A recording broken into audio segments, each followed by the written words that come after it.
हमें ये नहीं समझ में आता भारत के प्रधानमंत्री रहते हुए ये बेवकूफ़ाना काम क्यों करते हैं। अगर इनमें ज़रा सी भी तहज़ीब सलीका तमीज़ हो नरेंद्र मोदी जी में, जो कि प्रधानमंत्री भी हैं, तो ये सबसे पहले इस देश में होने वाली आतंकवादी गतिविधियों पे बात करें। वहाँ इनकी चोंच नहीं खुलती। ये अगर ज़रा सा भी अगर ज्ञान रखते हैं तो ये सबसे पहले साध्वी प्रज्ञा, जिसको ये कभी माफ़ नहीं करेंगे, लेकिन ये संसद से उखाड़ के बाहर नहीं फेंकेंगे, जबकि टिकट भी इनके कहने पे ही दिया गया होगा और भोपाल से एमपी हैं, जो हम सब जानते हैं कि आतंकवादी महिला है। लेकिन वही वाली बात है कि मुसलमानों का बुर्का और हिंदुत्ववादियों का यानी संघियों का पर्दा, ये एक ही बात हो गई है आजकल। पीछे दिखता नहीं है कि हो क्या रहा है। कि निशांत वर्मा ये सोचता है कि नरेंद्र मोदी जो हैं, इन्हें पब्लिक में अगर कुछ कहना है तो जर्नलिस्ट्स के सामने आके, पत्रकारों के सामने आके सवाल के जवाब देने की कोशिश किया करें, वरना ये मंकी बात जो करते हैं लिख के और अकेले कहीं कमरे में बैठ के रविवार को, ये ना किया करें। इन्हें समझ नहीं है, अनपढ़ हैं, मेरे ख्याल से गंवार भी हैं, जबकि गंवार बड़े इंटेलिजेंट होते हैं, पर मोदी जी नहीं हैं। इन्हें किसको सपोर्ट करना है, पहले देश को सपोर्ट करना सीखें। ये इस तरीके की बातें करके देश का सर नीचे करते हैं। देश बिकने नहीं देते, पर झुकने ज़रूर देते हैं।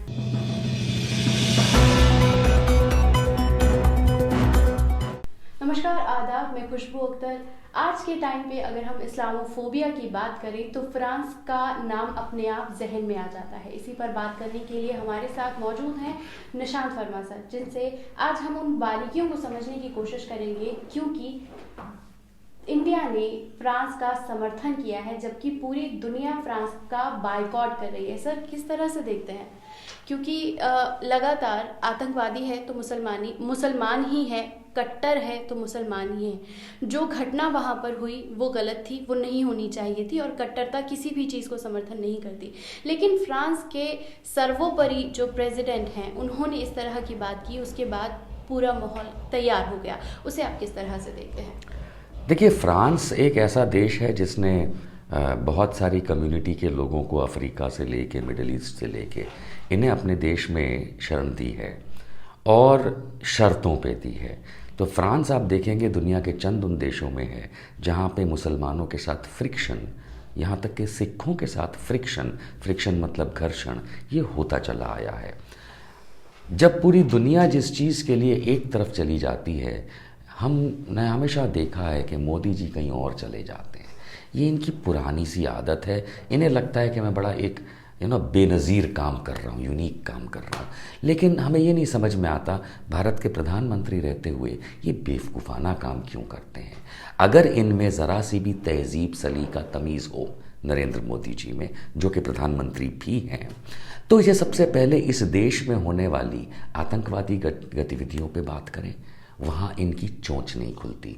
ये अगर ज़रा सा भी अगर ज्ञान रखते हैं तो ये सबसे पहले साध्वी प्रज्ञा, जिसको ये कभी माफ़ नहीं करेंगे, लेकिन ये संसद से उखाड़ के बाहर नहीं फेंकेंगे, जबकि टिकट भी इनके कहने पे ही दिया गया होगा और भोपाल से एमपी हैं, जो हम सब जानते हैं कि आतंकवादी महिला है। लेकिन वही वाली बात है कि मुसलमानों का बुर्का और हिंदुत्ववादियों का यानी संघियों का पर्दा, ये एक ही बात हो गई है आजकल। पीछे दिखता नहीं है कि हो क्या रहा है।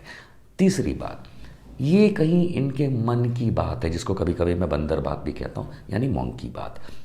इन्हें पता ही नहीं होता है कि किस चीज़ के लिए सपोर्ट करना चाहिए, किस चीज़ के लिए नहीं करना चाहिए। देखिए, मैं खुद कहता हूँ कि सब जानते हैं आतंकवाद कोई अच्छी चीज़ नहीं है, लेकिन ये वही नरेंद्र मोदी जी हैं जिन्होंने नोटबंदी के बाद अमित शाह के मुंह से कहलवाया था कि अब आतंकवाद की कमर टूट जाएगी। माफ़ कीजिएगा, ऐसा कुछ नहीं हुआ। उसके बाद आप जानते हैं कि अनुच्छेद 370 को लेकर के इन्होंने फिर खुद भी कहा और अमित शाह से भी कहलवाया था कि लगभग अब कभी भी आतंकवाद पनपेगा नहीं। हम सब जानते हैं कि जिसको हम आतंकवाद कहते हैं वो कभी ख़त्म भी नहीं हुआ कश्मीर में। हम सब जानते हैं कि नक्सलवाद ख़त्म नहीं हुआ। इनका किस तरीके का सपोर्ट हो जाता है ये अब बेमायने हो गया है, और हम सब ने कोरोना काल में देखा है। 21 दिन में जीतने वाले थे कोरोना को, सठिया गए। सर, फ्रांस का जो अगर इस वक्त देखें तो पूरी दुनिया बाइकॉट के लिए बात कह रही है, तो क्या बाइकॉट करना सही फैसला है या फिर इसे किस तरह से देखा जा सकता है? देखिए, सबसे पहली बात तो यह है कि जहाँ प्रॉब्लम होती है उसका सल्यूशन लाना होता है। बायकॉट करना या सैंक्शंस जो यूनाइटेड नेशंस कर देता है, ये किसी चीज़ का हल नहीं होता। लेकिन आजकल की वीरता की परिभाषाएं बदल गई हैं। अब हर कोई कुछ भी हो जाता है तो उसमें बॉयकॉट की बात करने लगता है। अब ये तो रफाल के चक्कर में भैया इतने पैसे दे रखे हैं मोदी जी ने कि वो राष्ट्रपति मैक्रोन से लेफ्ट राइट हिल नहीं पा रहे, वरना उन्हें क्या फ़र्क पड़ता। मान लीजिए कि स्वीडन से साब विमान SAAB विमान खरीदे होते तो ये तो घास भी नहीं डालते मैक्रोन को इस समय, लेकिन इनकी मजबूरी है, वरना इनके जो ड्रीम प्रोजेक्ट है राफेल वो नहीं आएगा, इत्यादि बातें। तो मेरे ख्याल से जहाँ दुनिया जो है किसी भी चीज़ को बायकॉट करने की बात करती है वो भी गलत है, क्योंकि हमको याद है कि इंडिया पे सैंक्शंस लगे थे एक ज़माने में, दूसरे देशों पे सैंक्शंस लगे थे। बॉयकॉट करना, सैंक्शंस लगाना एक ही लगभग बात है, इससे आप ह्यूमैनिटी को तकलीफ देते हैं। बॉयकॉट सही नहीं है, लेकिन प्रॉब्लम को सॉल्व करना, याद रखिए एवरी P = S, हर प्रॉब्लम का सल्यूशन होता है, लेकिन राजनीतिक ब्रवाडो, राजनीतिक कहानियाँ, इनसे सॉल्यूशन नहीं आता। सर, आपको लगता है कि लगातार मतलब इस्लाम को टारगेट करने के लिए हज़रत मोहम्मद सल्लल्लाहु अलैहि वसल्लम को ही पूरी तरह से या तो कार्टून बनाकर दिखाने की कोशिश की जाती है या कहीं ना कहीं फ्रेम आउट करने के लिए हज़रत मोहम्मद सल्लल्लाहु अलैहि वसल्लम को ही निशाना बनाया जाता है? और आज ईद उल मिलादुल नबी है, तो मैं आपसे समझना चाहूँगी, क्योंकि आप इस्लाम के बारे में उन बहुत सारे लोगों से ज़्यादा जानते हैं जो दावा करते हैं, बट वो उन्हें नहीं पता है उन चीज़ों के बारे में। तो मैं आपसे समझना चाहूँगी सर, लगातार सिर्फ और सिर्फ इस्लाम को कट्टर और हज़रत मोहम्मद सल्लल्लाहु अलैहि वसल्लम की तस्वीरों को दिखाकर क्या साबित करना चाहती है दुनिया? देखिए, सबसे पहले तो देश और दुनिया को ईद मिलादुन नबी और आप लोगों को मुबारकबाद।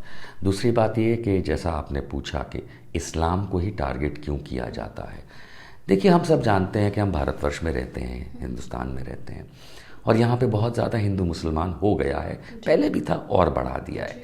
लेकिन ये सिर्फ इस देश की सीमा तक सीमित बात नहीं है। जो इस्लाम को टारगेट करके जिस तरीके से परेशान करना लोगों को, ये इस देश की सीमा से बाहर इनफैक्ट ज़्यादा होता है। अगर हम लोग ध्यान दें, और अक्लमंद लोग फ़ौरन समझ जाएंगे कि अगर फ़िलिस्तीन की हम बात समझें तो फ़िलिस्तीन के लेकर के जिस तरीके से यहूदियों और इस्लाम के बीच में, और क्रिश्चियनिटी यानी ईसाई धार्मिक लोग जो यहूदियों के साथ मिलके इस्लामिक लोगों को परेशान करते आए हैं, इससे दुनिया का ट्रेड चलता है, इससे दुनिया का बिजनेस चलता है। भारतवर्ष में हिंदू मुसलमान के नाम पे जो टकराव है, जो अलगाव पैदा हो रहा है, ये बहुत छोटा है। ये बहुत बड़ी एक वैश्विक महामारी है जिसमें यहूदियों ने, क्रिश्चियंस ने, ये अपने कॉम्पिटिटर्स को, यानी कि अपने जो प्रतिद्वंदी हैं इस्लामिक्स, उनके साथ ये इन्होंने बिजनेस बनाया है। इसके दो कारण हैं। पहला कारण तो ये कि यूनाइटेड नेशंस जो है उसका कंट्रोल पूरा का पूरा मान के चलिए अमेरिका के हाथ में, और अमेरिका को अपना जो इंडस्ट्री है बम बनाने की, हवाई जहाज़, फाइटर प्लेन्स बनाने की, तोप खाने बनाने की, बंदूकें, गोलियां, ये जो इनकी बहुत बड़ी लॉबी है, इसको कहाँ पे खर्च करें? तो इस्लामिक देशों के साथ फ्रिक्शन। माफ़ कीजिएगा, आपको याद होगा कि ईरान इराक की लड़ाई 10 साल चली, दो मुस्लिम देशों के बीच की लड़ाई 10 साल चली, चलवाई किसने? अमेरिका ने। तो ये इनका एक खेल है जो आज की तारीख में भी है। कि मैं ये अपॉर्चुनिटी लेता हूँ मैं ये सारे देशवासियों को बताने के लिए कि निशांत वर्मा ये सोचता है कि नरेंद्र मोदी जो हैं, इन्हें पब्लिक में अगर कुछ कहना है तो जर्नलिस्ट्स के सामने आके, पत्रकारों के सामने आके सवाल के जवाब देने की कोशिश किया करें, वरना ये मंकी बात जो करते हैं लिख के और अकेले कहीं कमरे में बैठ के रविवार को, ये ना किया करें। इन्हें समझ नहीं है, अनपढ़ हैं, मेरे ख्याल से गंवार भी हैं, जबकि गंवार बड़े इंटेलिजेंट होते हैं, पर मोदी जी नहीं हैं। इन्हें किसको सपोर्ट करना है? पहले देश को सपोर्ट करना सीखें। ये इस तरीके की बातें करके देश का सर नीचे करते हैं। देश बिकने नहीं देते, पर झुकने ज़रूर देते हैं। बिल्कुल। हमारे साथ मौजूद थे निशांत वर्मा सर, जिन्होंने हमारे देश के प्रधानमंत्री को स्टैंड कहाँ और कब लेना चाहिए उस पर अपनी बात रखी, और फ्रांस को लेकर जितनी भी चीज़ें हो रही हैं उसकी भी तथ्यों को हमारे सामने रखा। और अब वक्त है चीज़ों को समझने का कि कब तक सियासत के चलते तमाम लोग इसका शिकार होते रहेंगे। शुक्रिया।